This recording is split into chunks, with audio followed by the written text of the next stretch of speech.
The Society, written by Leon Russell.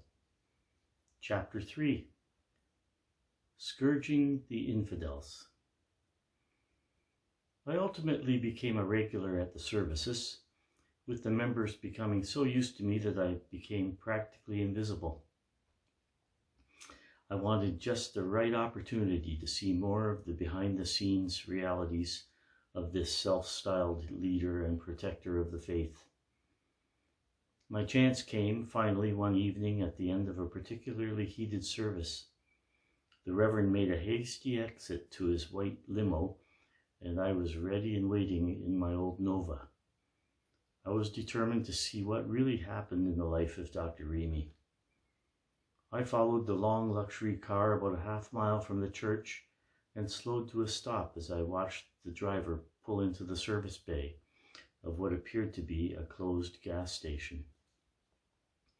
I watched and waited for at least a half hour and saw nothing more than the rain reflecting the light from the Exxon sign. The station was definitely closed. I finally got out of my car, after being careful to park in the shadows, and walked carefully over to the station to look in the window of the service bay door. A strange feeling came over me when I realized the bay was completely dark and empty, except for the odd piece of service station equipment you would expect to find in a filling station. No sign of the Cadillac or human beings or even a nightlight. Nothing. I was certain I saw the car go into that station no more than 30 minutes ago.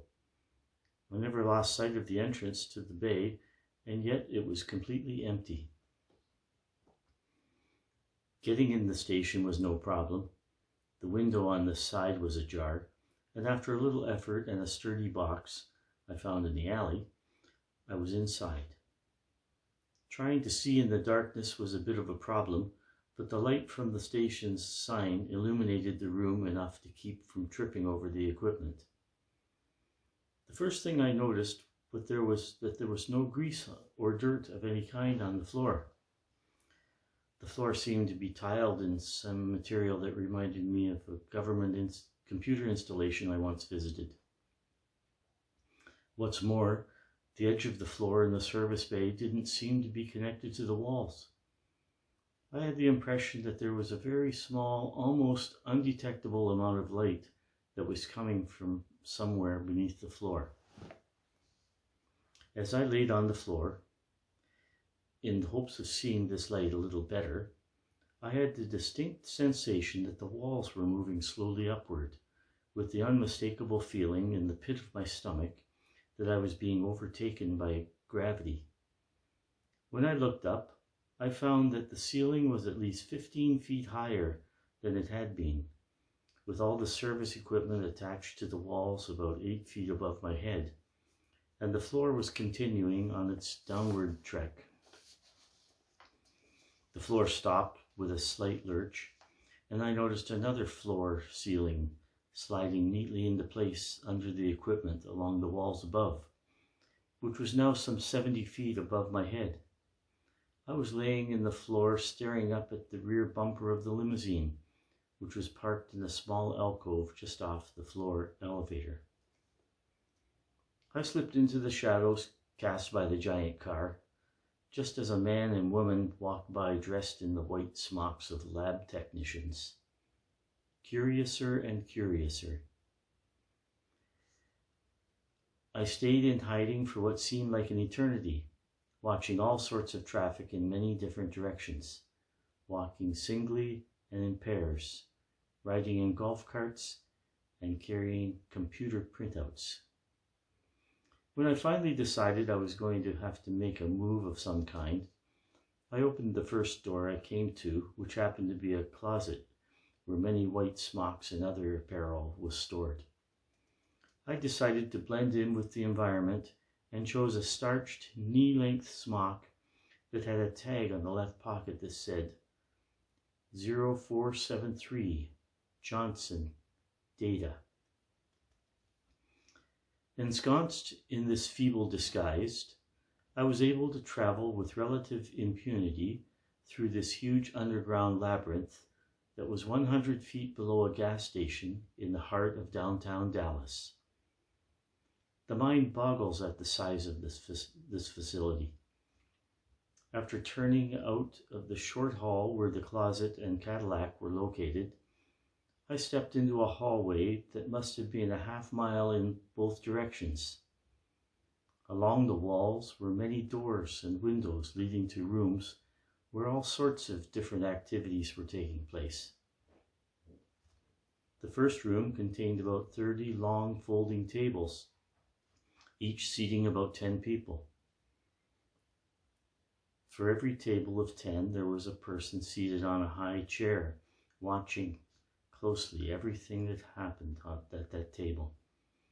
The tables were in groups of 4, situated in such a way that they could be viewed on TV monitors by one more person.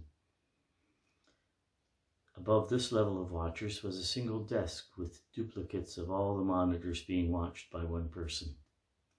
One person watching 10, one person watching 4 groups of 10, and one more person watching everything. Everybody at every table was counting money. It was brought into the room on huge trolleys containing mail sacks filled with letters. The money and letters were sorted into 2 different piles. The letters were carried into a different room and distributed to many different people operating computer terminals, who apparently then typed them into the database of a giant mainframe computer. A sinister picture was developing in my mind. Unbelievably large sums of cash money being generated by this television personality, who obviously had no illusions about human nature, and the accompanying correspondence being fed into computer database, with the thought of personalizing the next request for money by referring to the prayer request or the sick relative that was written about in the previous letter. There must have been 200 or 300 people in immediate view. Most I had seen at the church services down here doing volunteer work for their pastor. In another section were what looked to be many different laboratories, also filled with people, but with faces I didn't recognize from the services. Scientific equipment of every description was in evidence, and the number of people working in the labs was staggering. I managed to stay out of sight and discovered, not far from the lab area, a high security door marked "Danger, Top Secret Medical, Do Not Enter."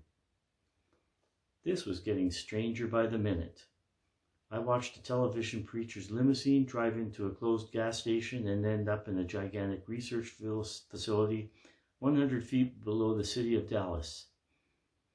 After seeing the commotion and confusion caused by subway construction and repair in places like New York City, it was impossible to imagine how this facility could be constructed at all, much less with total secrecy.